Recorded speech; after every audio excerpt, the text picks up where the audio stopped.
Evening everyone. आज हम एक एलआर का सेट सॉल्व करेंगे।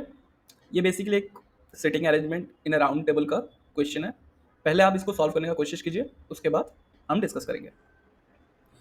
सो द क्वेश्चन सेज कि 8 persons P Q R S T U V W participated in a group discussion for NMIMS where they were ranked 1 to 8. Okay, rank हमारे पास क्या है 1 to 8. On the basis of their performances, each of the persons sit around a circular table in order to participate in the GD. A person whose rank is X does not sit beside a person whose rank is X minus 1. ये जो point दिया ना, ये पूरा game हमारा यहाँ पे बनाएगा। ये सिटिंग अरेंजमेंट पूरा इसी पॉइंट पे बेस करता है। क्वेश्चन क्या दिया है इसको समझने का कोशिश करो। If someone is rank x he does not seat decide x minus one, यानी कि अगर किसी का रैंक 1 है तो उसके बगल में कौन नहीं बैठेगा, रैंक 2 नहीं बैठेगा। ठीक है, अगर किसी का रैंक 2 है उसके बगल में कौन कौन नहीं बैठेंगे, 1 नहीं बैठेगा, 3 नहीं बैठेगा। अगर किसी का रैंक है 3 तो उसके बगल में कौन नहीं बैठेगा, 2 नहीं बैठेगा या फिर 4 नहीं बैठेगा। ठीक है, एक्स माइनस वन, 2 नहीं बैठेगा, 4 नहीं बैठेगा। अब आप बोलोगे कि एक्स माइनस वन दिया है, x does not seat decide x minus one. अगर मैं इसका वैल्यू एक्स लेता हूँ देन एक्स माइनस वन हो जाएगा ये, यानी कि 2 और 3 कभी साथ में नहीं बैठेंगे। अगर मैं इसको x लेता हूँ तो x माइनस वन कौन हो जाएगा, 3, यानी 3 और 4 भी कभी साथ नहीं बैठेंगे।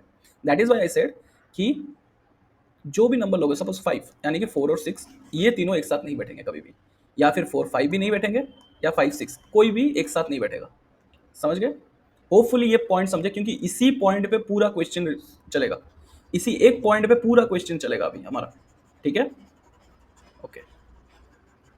सिंस सर्कुलर अरेंजमेंट है, एक राउंड टेबल पे बैठे हैं, तो एक बना लेते हैं वैल्यू देके 1 2 3 4 5 6 7 8। अरे सॉरी, पहले एक सर्कल ही बना लेते हैं। चलो, यहाँ पे पहला वैल्यू आ गया, पहला वैल्यू 1 2 3 4 5 6 7 8। ठीक है, 8 लोग 8 पोजीशन। चलो next, V who do not have 8th rank is sitting opposite to W. अच्छा, मैं अगर वी यहाँ पे ले लिया देन मुझे डब्ल्यू यहाँ पे लेना पड़ेगा। ठीक है, और वी को मैं कौन सा वैल्यू नहीं दे सकता, 8th पोजीशन नहीं दे सकता। V is sitting second to the left of U. Okay, अब एक चीज बोलो, अगर एक राउंड टेबल है, सब लोग उसके बगल में बैठे हैं, तो किधर देख रहे होंगे, टुवर्ड्स द सेंटर, राइट। तो टुवर्ड्स द सेंटर अगर मैं बोलूं तो एक बंदे का लेफ्ट एंड राइट कहाँ पे होगा, लेफ्ट होगा दिस साइड, राइट होगा दिस साइड। ये सुनो, तो यहाँ पे लिखा है कि यू के 2 सीट के दूरी में लेफ्ट के साइड पे वी बैठा है, यानी कि यू कौन सा पोजीशन हो जाएगा, ये हो जाएगा यू, उसका लेफ्ट है दिस साइड 1 2, यहाँ पे वी बैठा है। ये सुनो, तो हमें यू वी डब्ल्यू तीनों का पोजीशन मिल गया। ओके, नेक्स्ट हमने ये पॉइंट यूज कर दिया, ये पॉइंट यूज कर दिया। अब next go to the next point, R did not have rank 1। R का रैंक 1 नहीं है। ठीक है, आप लोगों को पता है, मैं जब भी कोई भी सिटिंग अरेंजमेंट हो, एलआर का पजल करने बैठता हूँ, तो मेरा हमेशा दिमाग में क्या चलता है कि मैं किसी तरह उसको मिनिमम वर्ड्स में ना बगल पे कभी लिख लूँ, सो दैट मुझे बार बार ये जो पूरा कहानी लिखा है पैसेज की तरह, यहाँ पे मुझे आना ना पड़े। ठीक है, अब मुझे पता है R did not have rank 1, मैंने यहाँ पे नोट डाउन कर दिया, इसको भी मैंने यूज कर लिया। None of P T U had rank 1। अच्छा, पी टी यू इनका भी रैंक 1 नहीं था, इसको भी मैंने यूज कर लिया, यानी पी टी यू आर कोई भी रैंक 1 नहीं है। चलो next, both P and T are adjacent to U. P and T are adjacent to U, इसका मतलब क्या है, पी यहाँ पे होने से टी यहाँ पे होगा, या फिर टी यहाँ पे होने से पी यहाँ पे होगा, any one of the two. हमें कुछ दिया नहीं है value, but this is the scenario. Numerical value of T, इसको भी मैंने यूज कर दिया। Okay, numerical value of T is 1 less than the numerical value of V, यानी T is equals to V minus 1। अब मेरे को एक बार कमेंट पे लिख के बता दो कि टी का पोजीशन क्या होना चाहिए, टी का पोजीशन कहाँ पे होगा।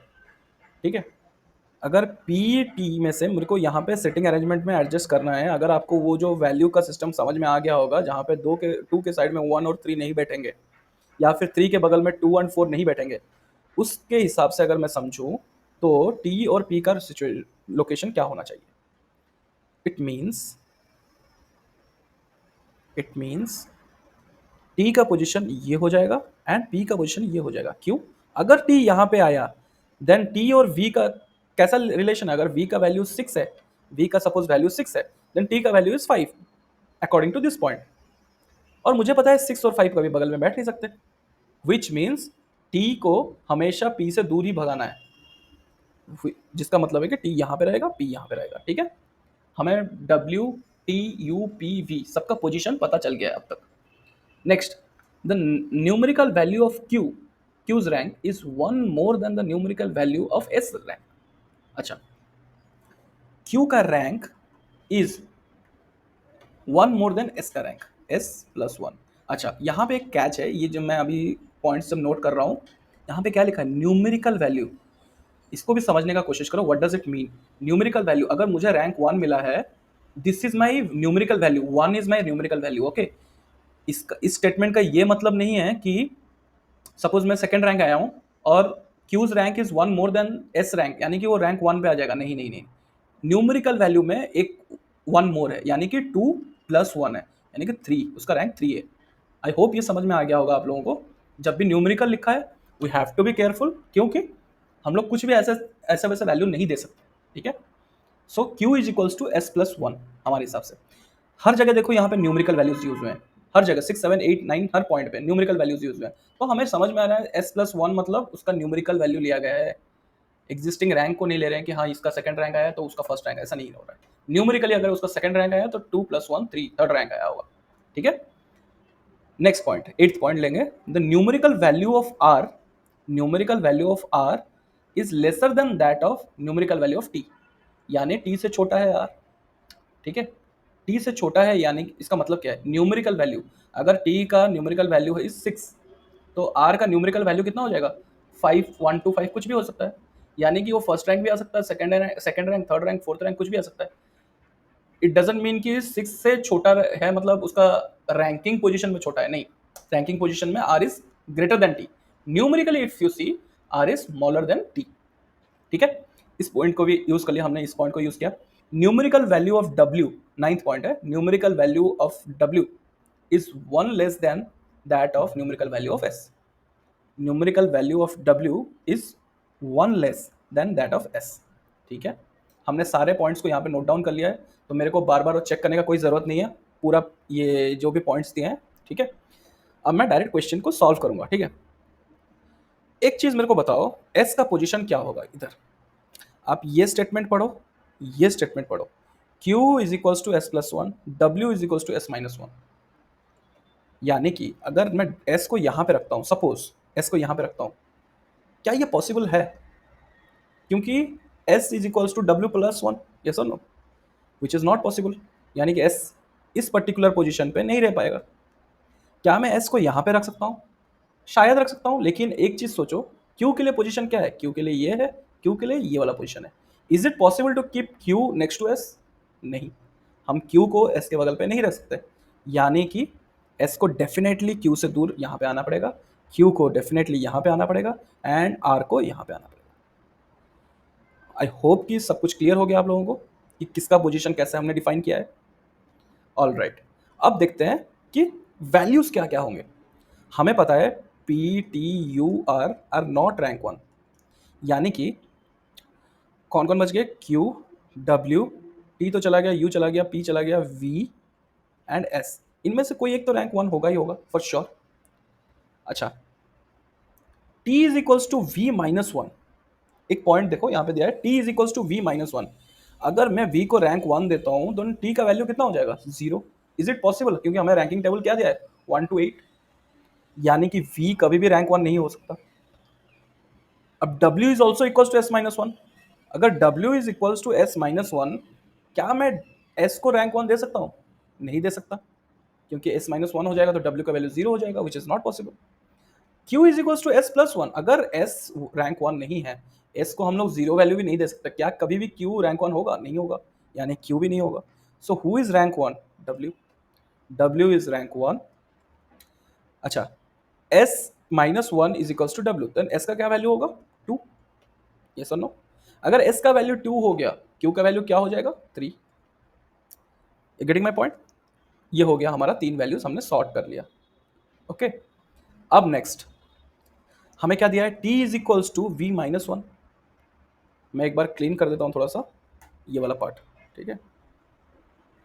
हमने क्यू डब्ल्यू एस का रिलेशन निकाल लिया है, ठीक है।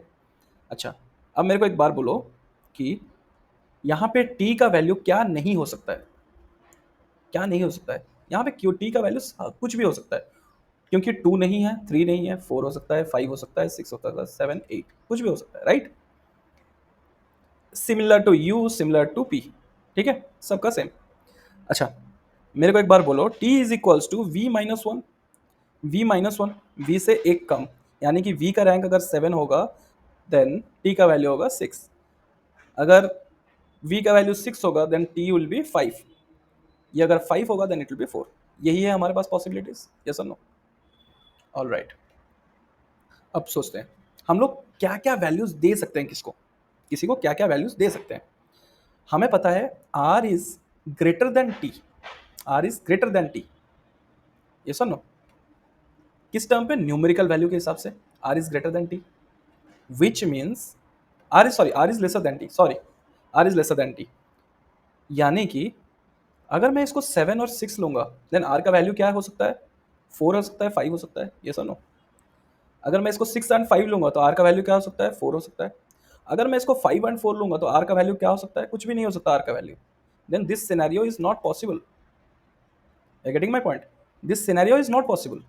अच्छा, हमारे पास अब दो सिनेरियो रहा जहां पे मैं r का वैल्यू, मैं v t और r का रिलेशन निकाल सकता हूँ, 654 या फिर 764 765 कुछ भी हो सकता है। सपोज मैं ये वाला सिनेरियो लेता हूँ, मैं इसको लिया 6, यानी कि t हो जाएगा 5, t 5 होने से ये हो जाएगा 4 r। अब मेरे पास क्या बचा है, 1 2 3 4 5 6 चला गया, अब बचा है 7 एंड 8। क्या मैं यहाँ पे 7 एंड 8 की कुछ भी वैल्यू इन दोनों को दे सकता हूँ, एक बार सोच के बोलो। नहीं दे सकता, कभी भी नहीं दे सकता, राइट, क्योंकि दोनों एडजेसेंट है तो दोनों को सेम नहीं मिल सकता। Which means this scenario is also not possible, 6 5 का सिनेरियो नॉट पॉसिबल है। सो लेट्स गो बैक, 6 5 का सिनेरियो नहीं पॉसिबल है, हमारे पास एक ही सिनेरियो है 7 6 4 5। ओके, सो हमें पता है कि 7 6 के साथ 4 आएगा या फिर 5 आएगा फॉर श्योर। सो अगर मैं इसको 7 लेता हूँ तो इसको मेरे को 6 लेना पड़ेगा, करेक्ट। अगर मैं इसको 7 इसको 6 लिया हूँ एंड आई नो कि यहाँ पे 4 या फिर 5 आने वाला है, अब 8 का पोजीशन मेरे को बता दो, 8 का पोजीशन क्या होने वाला है। क्या पी के पास मैं 8 दे सकता हूँ, नहीं दे सकता, क्योंकि 8 अगर मैं पी के पास दे दिया देन प्रॉब्लम हो जाएगा। 8 को अगर मैं पी के पास दे दिया देन 8 और 7 दोनों साइड बाय साइड आ जाएंगे, यानी कि पी 8 का वैल्यू सिर्फ जा सकता है यू के पास। गेटिंग माई पॉइंट, 8 का वैल्यू सिर्फ जा सकता है यू के पास। अब दिया है कि numerical value of r is lesser than that of numerical value of t, numerical rank of r is lesser than that of t। अब मैं क्या करूंगा, 4 या फिर 5, यहाँ पे अगर मैं 4 लिया देन यहाँ पे आ जाएगा 5। इज इट पॉसिबल कि मैं यहाँ पे 4 दे पाऊँ, क्या यहाँ पे मैं 4 दे सकता हूँ, एक बार सोच के बोलो। नहीं दे सकता, क्यों, क्योंकि q का वैल्यू ऑलरेडी 3 है, 3 के साइड में 4 आ सकता है, नहीं आएगा। Which means I am pretty sure now कि ये वैल्यू हो जाएगा 5 and this will become 4। This solves my puzzle. तो अब क्वेश्चन क्या पूछा है, who sits opposite to S, S के अपोजिट में कौन बैठा है, टी, ये तो सॉल्व था पहले से ही। How many person are numerically lesser value than R's rank, R के रैंक से न्यूमेरिकली लेसर वैल्यू कितनों का है, न्यूमेरिकली लेसर 1 2 3 4, यानी 4 बंदे। Okay, how many person have ranks worse than Q but better than P, Q से खराब but P से बेहतर, क्यू का रैंक है 3, पी का रैंक है 4, कितनों का उनके बीच में, 0, यानी कि ये हो जाएगा 0। Who sit to the immediate left of Q, left of Q कौन बैठा है, W, and this solves my puzzle, ठीक है। होप ये आपने खुद कोशिश किया होगा, इजी पजल था, इजी था थोड़ा सा। ये वाला स्टेटमेंट जो x does not sit beside a person, ये वाला जो स्टेटमेंट है ना, इसी में ही सारा गेम था, X does not sit beside a person whose rank is X minus one, यहीं पे सारा गेम था। जो इसको समझ गया होगा ये क्वेश्चन उसको बहुत ईजी हो गया होगा, ठीक है। I hope you guys have like solve this on your own. अगर नहीं किया है फिर से कोशिश करो अभी, hopefully you will be able to solve. And if आपको डाउट आता है देन कमेंट में लिख के भेजो, I will try to help you and see you in the next like tomorrow in a DI set. ठीक है, एक DI सेट के साथ फिर से आएंगे कल। Until then bye bye.